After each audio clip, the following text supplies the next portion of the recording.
galau saya zikir, kok malah tambah galau? Salah satu dari niat atau bagaimana yang lebih baik untuk cara berzikir menurut agama Islam Pak Ustadz, kalau bisa wudhu dulu, tapi kalau nggak bisa wudhu langsung saja zikir. Kalau mau zikirnya pakai tasbih yang 100 itu bagus.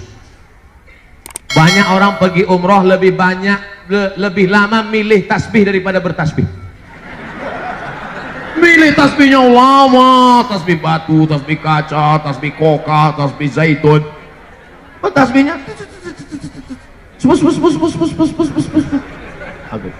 beli tasbih 100 pergi umroh, pas pulang 1 pun nggak ada yang disimpan, semuanya dikasih ke orang.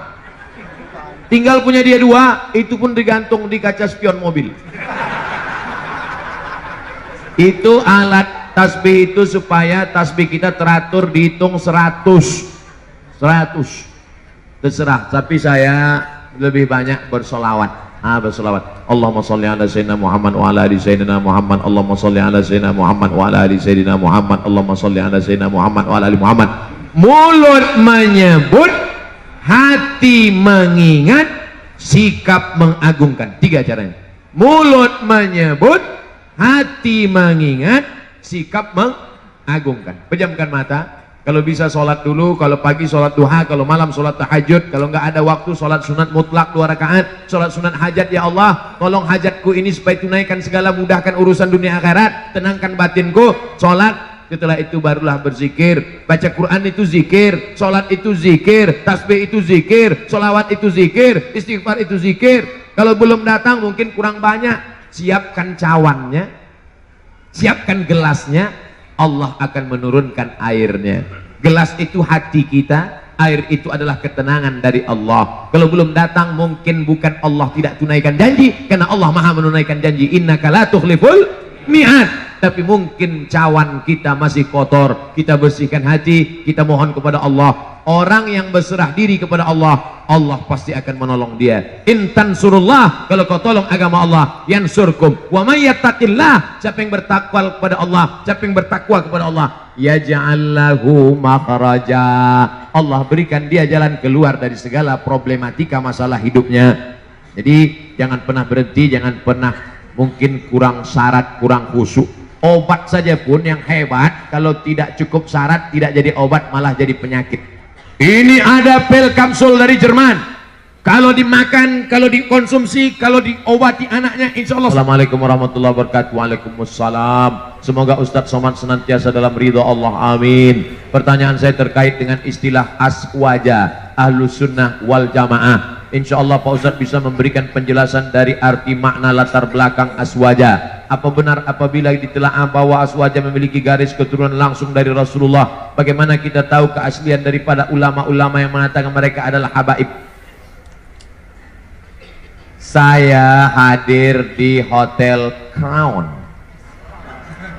Ketika itu 2 tahun yang lalu datang Habib Umar bin Hafiz, hafizahullah wasaddaqahullah. Jadi di Jakarta ini ada namanya Persatuan Ahlul Bait Keturunan Nabi Muhammad sallallahu alaihi wasallam. Nama ketuanya Habib Zain Ibnu Sumaid, hafizahullah. Habib Zain Ibnu Sumaid. Dulu saya dikasih kartunya saya simpan di dompetnya tinggal pula. Nah, nanti yang ngaku-ngaku habaib dicek di sana. Kata Habib Zain bin Sumaid, kami bisa ngecek dia Habib asli atau Habib palsu dari 4 nama. Abdul Somad bin Bakhtiar bin Yahya bin Ahmad Shah. Dari 4 nama ini nanti dicek bisa ketahuan. Wah, ini Abdul Somad bukan keturunan Nabi Muhammad, jadi keturunan Nabi Adam. Bisa dicek. Jadi nanti kalau ada orang ngaku, itu pasti ada silsilah nasab dia. Al-Haddad, Al-Shihab, Al-Jifri, Al-Sakaf, Habib Salim As-Sagaf Al-Jufri, Habib Rizik Syihab, Habib Fulan.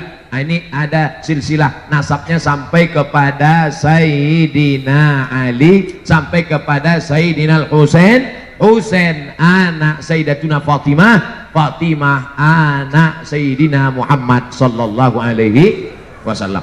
Adapun makna ahlus sunnah, orang yang berpegang kepada sunnah-sunnah Rasulullah sallallahu alaihi wasallam. Apakah pernah Nabi duduk-duduk di masjid buat pengajian seperti ini?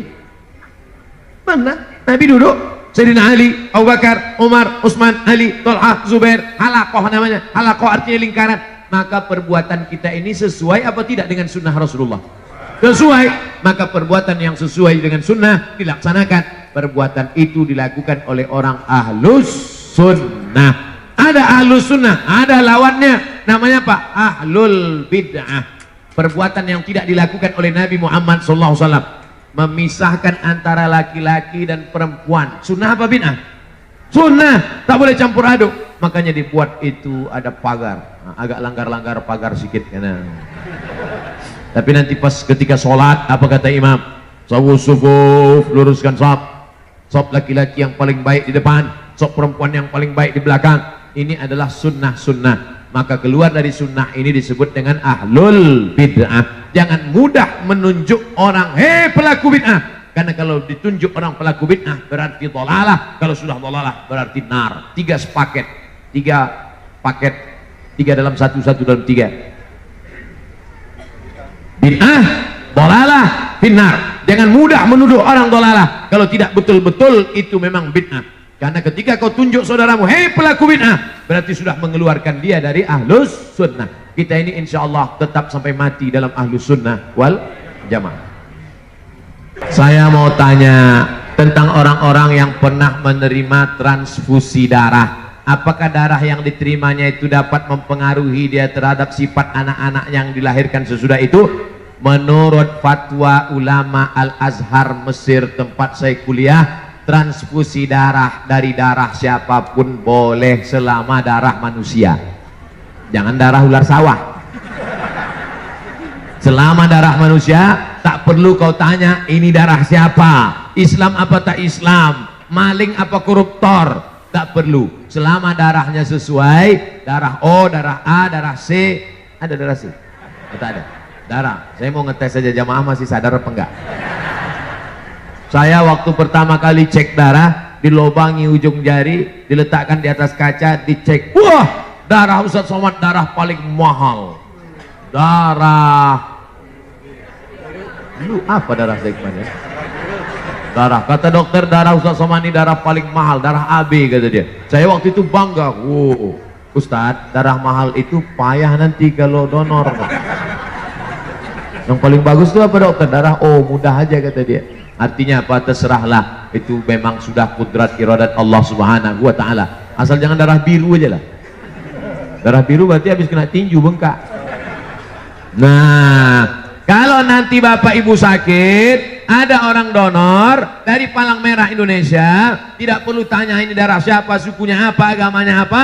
Yang penting dengan cara yang benar. Adapun pengaruh-pengaruh jelek negatif yang disebut berasal dari darah itu, kalau makanan itu kita makan dari jalan haram, dibeli uang haram, sepiring nasi uduk, jangan nasi uduk lah Pak Ustadz, kesukaan saya mie ayam, jangan mie ayam lah Pak Ustadz, makanan saya lontong sayur, sepiring lontong sayur berubah menjadi setetes darah. Setetes darah berubah menjadi daging. Ayyuma lahmin, setiap daging nabata min haramin, tumbuh dari yang haram, fannaru aulabih, tempatnya api neraka jahanam. Kalau dari uang belanja diberikan makanan, maka berubah menjadi darah haram. Adapun transfusi darah maka dibolehkan oleh ulama. Kita ikut ulama, sami'na wa ata'na, fas'alu ahla dzikri, tanya ulama kalau tidak tahu, in kuntum la ta'lamun, kalau tidak tahu. Mudah-mudahan kita semuanya selamat dari yang haram-haram insyaallah. Assalamualaikum Ustadz, saya ingin bertanya, ini mahasiswa kelihatannya, apabila sudah ada jodoh, boleh Ustadz? Boleh. Apabila sudah ada jodoh yang ingin segera menikahi saya dan menikahnya di tahun ini, tetapi keluarga besar saya menyuruh nikah tahun depan, apa yang harus saya lakukan? Lebih baik mendengarkan keluarga besar atau segera menikah? Lari maksudnya. Demikian Ustaz. Apa hubungan jodoh sama ekonomi?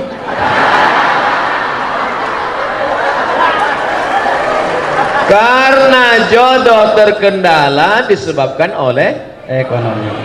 banyak yang ngaku. Jadi ekonomi ini menggantung kepada segala aspek. Ibadah menjadi khusyuk karena ekonomi. Ceramah menjadi khusyuk. Kenapa saya ceramah di tazkiyah ini khusyuk? Ekonominya bagus, AC-nya kencang. Coba kalau di tempat lain berkipas saja lah. Ekonomi Islam adalah di sini, masya Allah, di sudut-sudut ada AC. Hebat. Hebatnya lagi AC-nya nggak kelihatan karena dimasukkan ke dalam dinding. Biasa. Kenapa acara ini bisa diliput di seluruh dunia, bisa melihat? Karena ekonominya mapan, kameranya besar-besar. Di tempat lain saya ceramah, sini nggak ada kamera, walaupun nggak semuanya hidup. Artinya ekonomi ini. Nah, manis tata'a minkumul ba'ah. Coba tengok hadisnya. Manis tata'a minkumul ba'ah. Siapa di antara kamu yang ba'ah? Apa kata syarah? Syarih penjelas hadis. Al-ba'ata al-qudratu. Makna al-ba'ah mampu. Mampu secara apa? Mampu secara keilmuan, mampu secara finansial.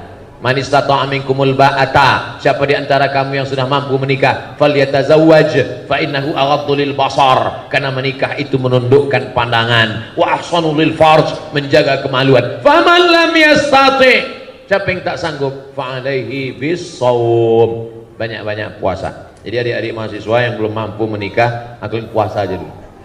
Puasa. Kalau puasa kalian nafsu ada, tenaga tak ada. Lemes ya. Jadi bawaannya mau mati aja. Bro, itu ada mahasiswi cantik dari tazkiyah. Aku udah nggak ngeliat lagi. Udah mau mati aja bawaan. Nantilah habis buka baru kita cari. Nah, oleh sebab itu, kalau ekonomi sekarang ekonomi sudah mapan. Kira-kira mana yang didulukan Pak Ustadz? Apakah saya menikah tahun ini atau dengan keluarga? Balik kepada Al-Quran. Apa kata Allah? Wa amruhum syura bainahum. Orang beriman itu memutuskan berdasarkan syura. Datang ke ayah, datang ke ibu. Papa, jangan panggil papa, kita makan sambal terasi nak. Ayah, saya ada rencana nikah sekarang ya. Kau sudah punya kemapanan ekonomi, sudah mampu insya Allah ya. Tahun depan mobil belum ada, nanti cucuku naik motor batuk.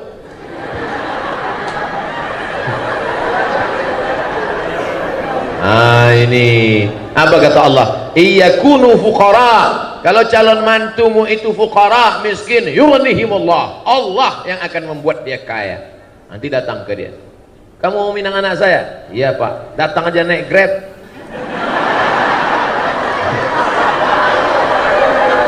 Bacakanlah itu.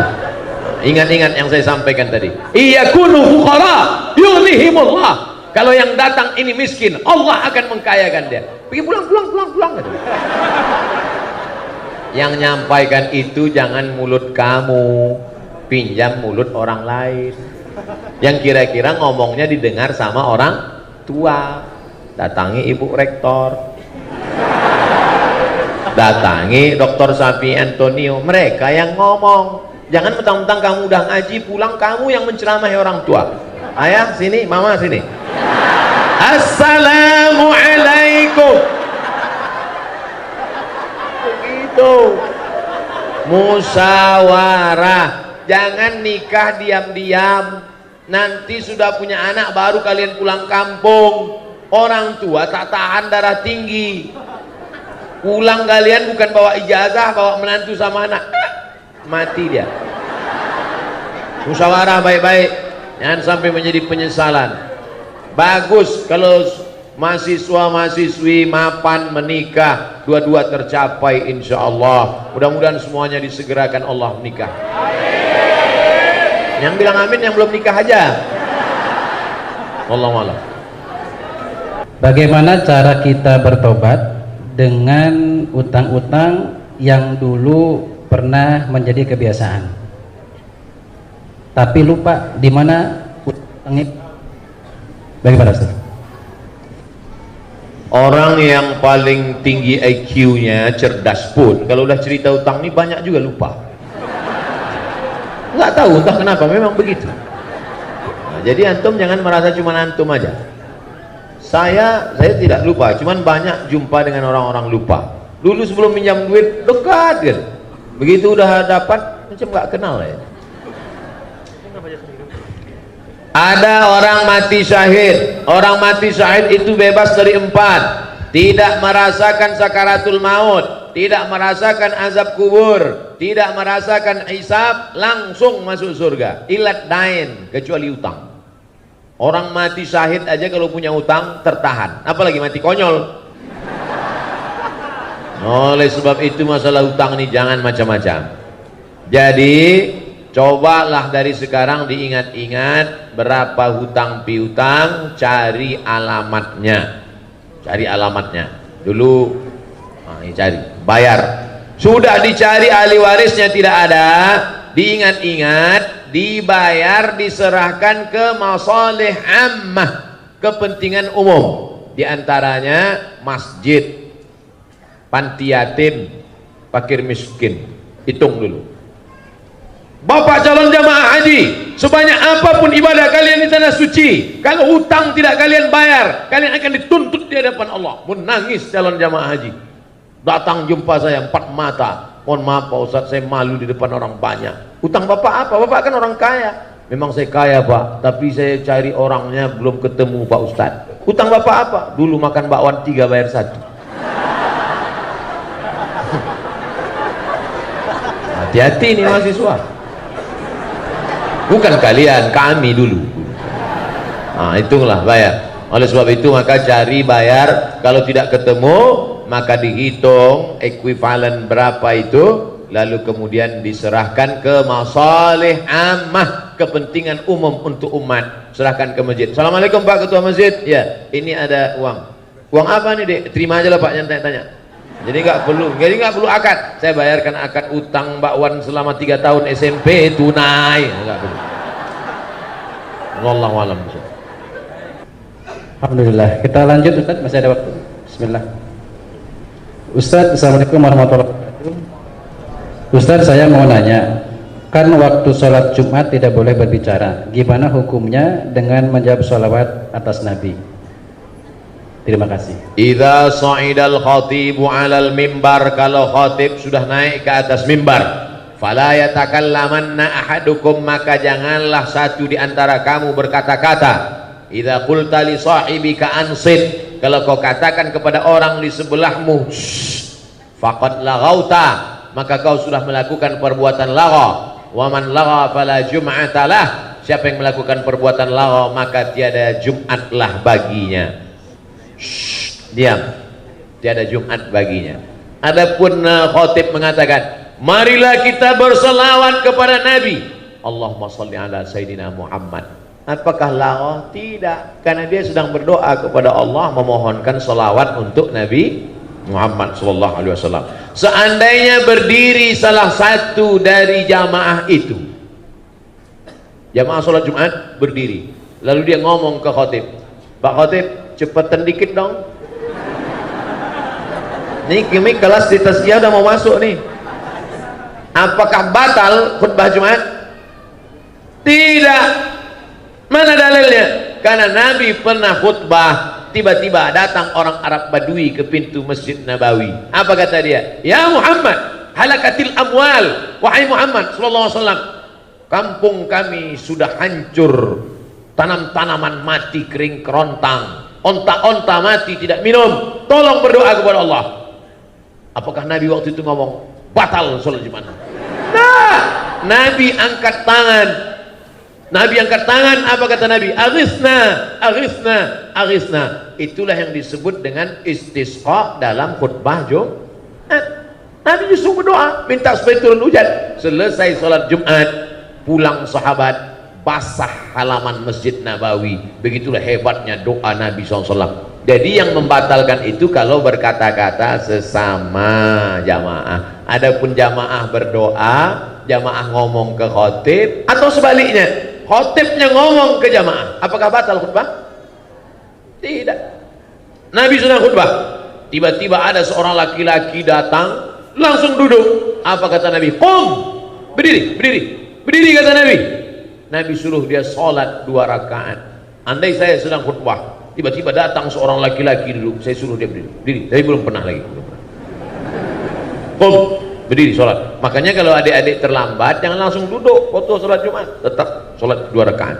Tapi janganlah sholatnya di depan khotib. Ini udah terlambat, bikinlah ke pinggir-pinggir sana. Ini udah terlambat di depan khotib. Allah, pakai baju kaos, tulis ini, emang masalah buat Allah. Wallahualam. Waalaikumsalam. Ustadz, ini ada lagi. Ustadz, saya mahasiswi semester 5. Cita-cita saya meninggal husnul khotimah. Subhanallah. Tetapi hobi saya berbuat maksiat. Nggak linear. Ingin mati tapi maksiat. Jujur saya selalu menyadari perbuatan saya, perbuatan yang salah, bahkan saya sering menangisinya. Tolong beri saya nasihat, amalan apa yang bisa menjauhkan saya dari perbuatan maksiat itu. Saya sudah bosan menangis atas dosa-dosa saya. Gitu Ustaz. Berdosa itu semua orang tahu, tapi penyebab apa membuat engkau berdosa, engkau mesti tahu. Dosa apa yang kau lakukan dan mengapa engkau berdosa, mesti tahu. Sehingga mudah kita mencarikan obatnya. Itulah gunanya kita diperiksa dulu sama dokter di USG, itu USG hamil. Di scan supaya dipastikan apakah dia usus buntu atau cancer, supaya jelas. Maka jangan sampai salah obat. Salah obat nanti jadi penyakit, racun. Oleh sebab itu maka diketahui dulu penyakitnya apa. Ini pertanyaannya umum, maka saya jawab secara umum. Pak Ustadz, saya bergelimang dosa. Dosamu apa? Penyebabnya apa? Dosa saya ini karena sebabnya ini, cepat atasi. Dosa ini penyebabnya ini, obatnya ini, atasi ini. Karena secara umum biasanya dosa hinggap kalau kita selalu sering sendirian. Maka jangan sendirian, harus berjamaah, buat komunitas. Saya senang anak-anak muda ini punya komunitas-komunitas. Saya banyak jumpa komunitas. Kamu dari komunitas mana? Saya dari komunitas jombloan fisabilillah Pak Ustadz. Mantap. Kamu komunitas mana? Saya komunitas petato tobat Pak Ustadz. Mana tatomu nggak kelihatan? Nih, ada 1 titik. Kamu komunitas mana? Saya dari komunitas subuhan berjamaah Pak Ustadz. Bagus. Nah, jadi yang pertama jangan sendiri, jangan pernah sendiri. Sekarang ini komunitas tazkiyah. Nanti pulang ke kos-kosan, mulai setan mendekat. Maka di komunitas kos-kosan juga cari komunitas kos-kosan yang islami. Saya dapat berita katanya di sekitar Bogor Tazkiyah punya tempat tinggal yang islami. Betul tuh. Nah ini terjaga dia. Nanti di grup juga, di grup itu juga ada grup-grup yang menjaga kita. Kalau berada di grup yang buat maksiat, keluar. Kamu coba lihat grup-grupnya, pasti cek grup homo. Ngapain kau di dalam? Saya mau mendakwahi mereka Pak Ustaz. Astagfirullah. Kau nggak kuat bro, belum tentu kuat, nanti kalau sudah kuat baru. Jadi kalau ada grup yang kira-kira menyelamatkan kita, jadi yang pertama menyelamatkan diri ini adalah pertama taubat nasuha, mandi taubat. Setelah itu berjamaah buat komunitas. Setelah itu istiqomah. Makanya nanti buat komunitas ada datanya, kartunya, fotonya, nomor handphonenya. Kalau nggak datang ditanya, ente nggak datang, kenapa nggak datang? Ada ketuanya, ada. Nah, jadi insya Allah terjaga dia. Pertama taubat, yang kedua komunitas, yang ketiga istiqomah, maka insya Allah kalau 3 ini dijaga, selamat kita. Mudah-mudahan yang mau bertobat segera tobat sebelum malaikat maut datang. Ingat, malaikat maut datang tidak pernah melihat akte kelahiran. Jangan kalian pikir karena semester 5 malaikat masih lama. Semester 2 aja banyak yang gol. Wallahu a'lam bishawab. Ustaz, ada 3 lagi? Boleh? Baik. Assalamualaikum warahmatullahi wabarakatuh. Ustaz, teman saya mengamanahkan pertanyaan. Teman saya pernah berzina, tapi tidak sampai hamil, dan dia kini telah bertobat. Yang ingin teman saya tanyakan, apakah yang harus dilakukan? Menyembunyikan aib itu atau berseturan kepada keluarga? Terima kasih. Dia laki-laki perempuan? Tulisannya, ini temannya soalnya. Kalau laki-laki berzina, habis itu dia nikah, istrinya kan nggak tahu kan? Nggak tahu, karena nggak ada labelnya. Beda sama perempuan. Kalau dia berzina, habis itu dia nikah, suaminya tahu. Dalam kitab fikih dikatakan, dikutip oleh Sayyid Sabiq dalam fikih sunnah. Lihat fikih sunnah. Inishtarata bikran, kalau seorang laki-laki menikah mensyaratkan istrinya mesti bikran. What the meaning of bikran? Virgin. Inishtarata bikran, kalau laki-laki mensyaratkan istrinya harus bikran, virgin, fabanat thaiban, ternyata setelah nikah tidak virgin, falahul fashu, maka laki-laki itu punya hak untuk fasah.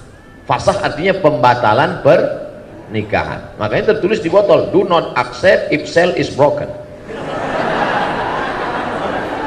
Makanya saya tanya, tadi yang tanya laki-laki apa? Perempuan. Kalau laki-laki dia tobat nasuha, selesai. Jangan kau ceritakan sama dia. Jangan pula nanti, dek, ada sesuatu yang mau ku ceritakan. Apa bang? Kau bukan yang pertama. Apa?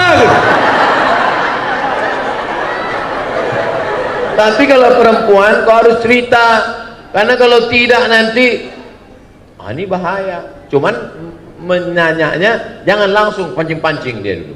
Pancing dia, Mas, ya apa sih arti keperawanan bagimu? Terus dia bilang, alah nggak ada. Aku pun nggak perjaka, katanya. Apa?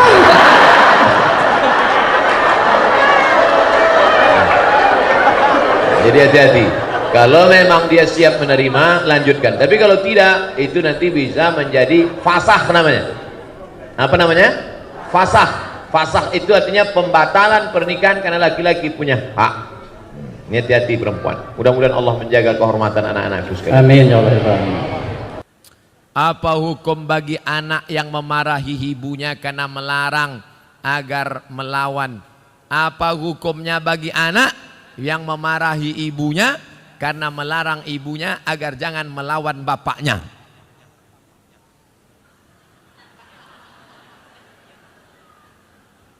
Ibu bapak mesti berpikir baik-baik. Anak tuh ada kan karena hubungan ibu bapak baik dulu kan. Kalau tak baik mana mungkin dia ada. Sekarang setelah dia ada, kenapa dia yang jadi korban? Ibu marah, otomatis dia marah. Anak ini melawan. Dan kalian sebagai anak tak boleh kalian lawan ibu ayah. Tak boleh. Walaupun dia kafir, tak boleh. Wa in jahadaka, kalau bapak ibumu memaksamu ala an tusyrika bi, mempersekutukan Allah, fala tuti'huma, jangan kau ikuti. Tapi untuk melawan tak boleh. Wa sahibhuma fid dunya ma'rufa, tetaplah berbakti kepada orang tua. Jangan mentang-mentang udah ngaji, balik dari sini panggil mak. Mak, sini. Assalamualaikum. Kan begitu caranya. Tapi dengan cara yang santun. Tapi dia nyuruh saya melawan ayah saya, Pak Ustadz. Cari nenek mama, cari walim ulama. Ibu kamu tuh suka ngajinya sama siapa? Oh, dia sama ngaji sama Ustadz Jel Fatullah. Kasih tahu, Ustadz Jel tolong ceramahi. Ustadz Somad menyabui Ustadz Jel, apa hubungan Ustadz? Itu kakak kelas saya. Kakak kelas saya. Banyak orang yang tersentuh hati mendengar ceramah Ustadz Jel.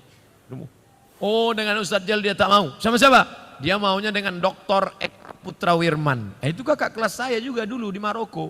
Dengan Ustadz Eka. dengan doktor, Pak Rektor UIN. Oh, maunya dengan Ustadz Fulan. Dia dengan Ustadz tak mau, maunya dengan nenek mama, dengan tokoh adat, dengan tokoh masyarakat. Pokoknya cakap siapa yang dia dengar, insya Allah. Begitu, bukan kita yang melawan. Karena melawan orang tua ini luar biasa. Mudah-mudahan kita termasuk anak-anak yang berbakti pada orang tua, insya Allah.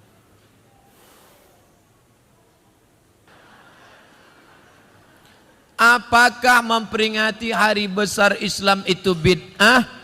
Muharram, Maulid Nabi, Isra Mi'raj, Nuzul Quran.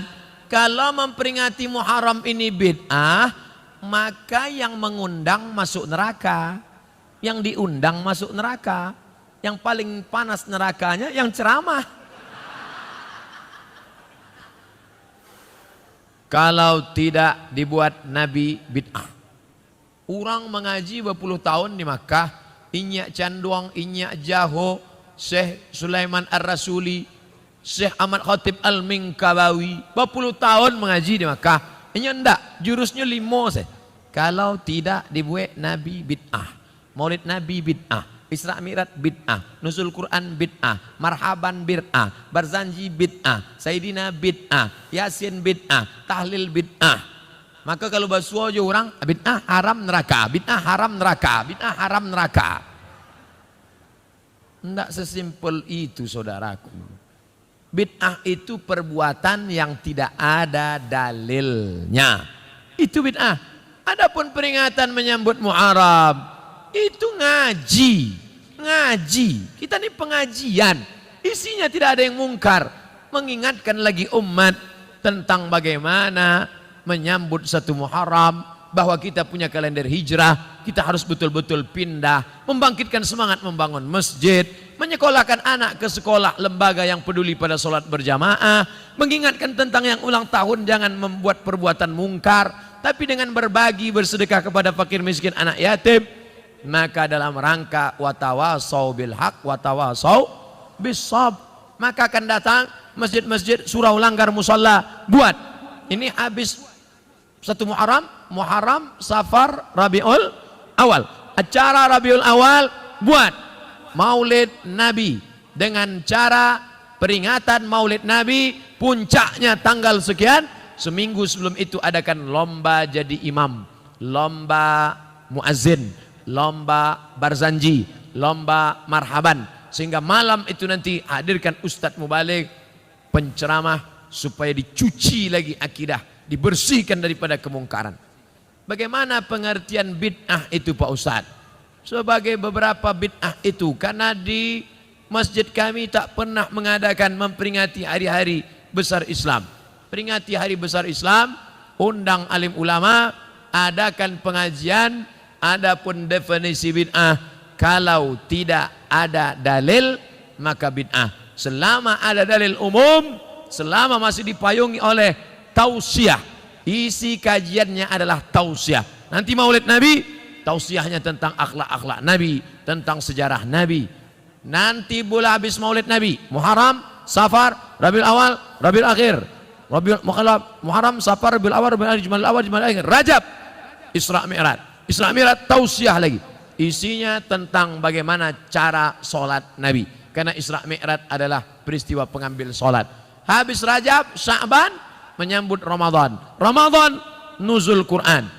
Syawal, halal bihalal. Itu momen-momen persatuan umat.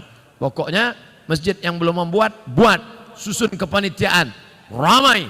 Dengan ramai begini yang selama ini imannya down, lemah, menengok ramai. Rupanya ramai juga umat Islam. Ternyata sholat subuh aja yang sunyi. Kalau tablik akbar ramai juga.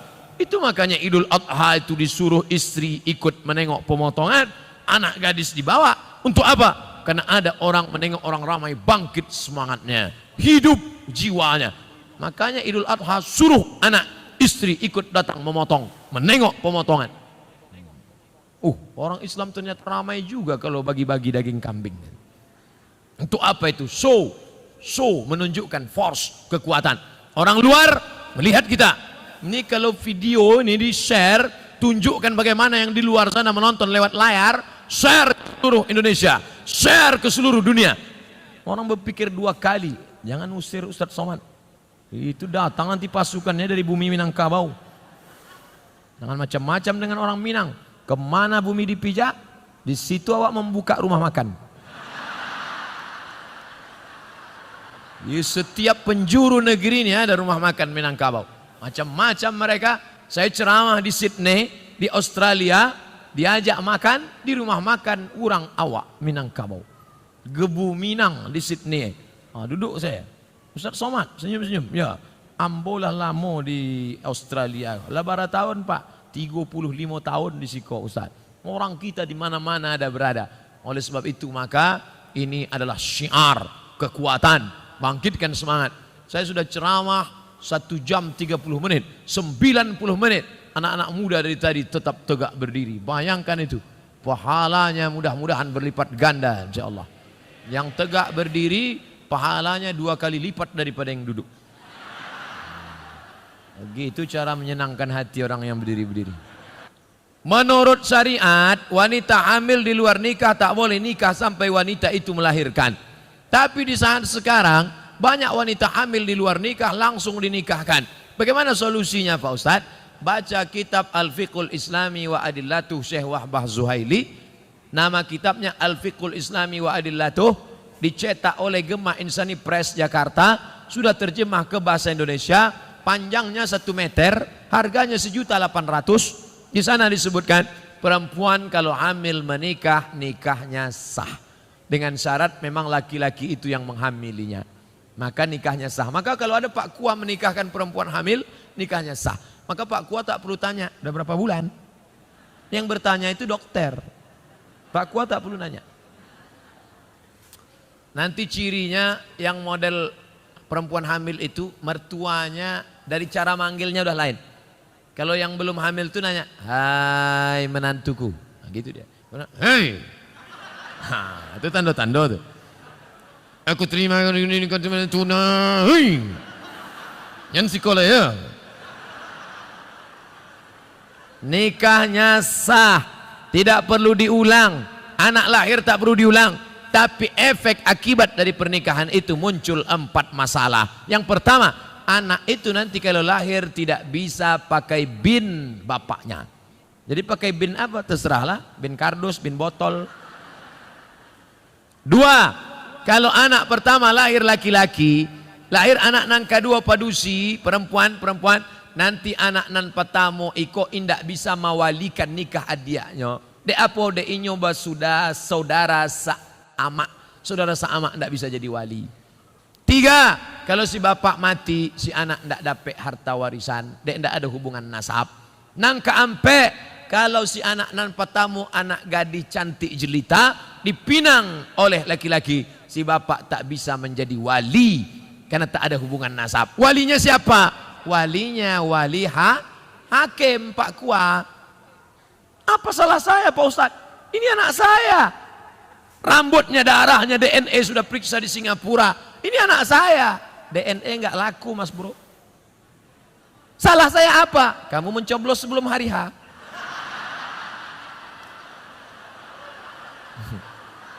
Ambo sebenarnya ndak ambo magi tahu salahnya, tapi dia maksa jo. Itulah salahnya. Lah jale. Ustadz, kan zaman sekarang banyak wanita yang menggunakan bulu mata tempel.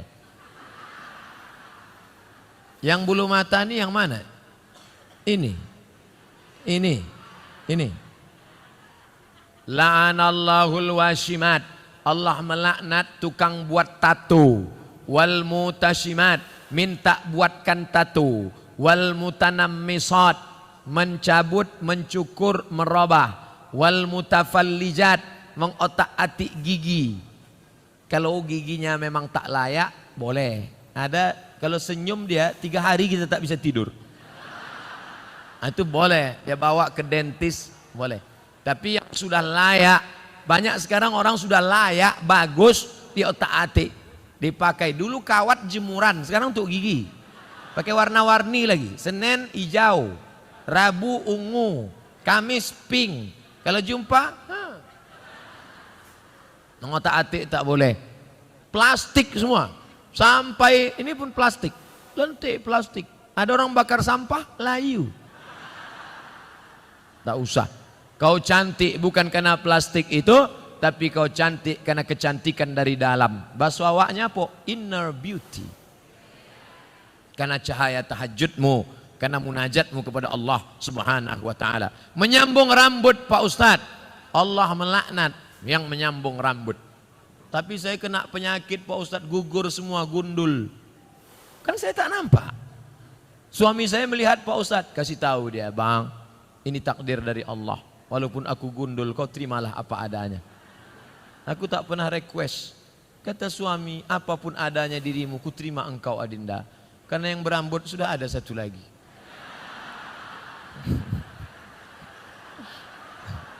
Nggak bergurau jangan berang. Insya Allah bapak itu bisa menerima ibu apa adanya. Kita doakan supaya hati bapak tak berpindah ke lain hati insya Allah. Nggak lo banyak yang mengaminkan.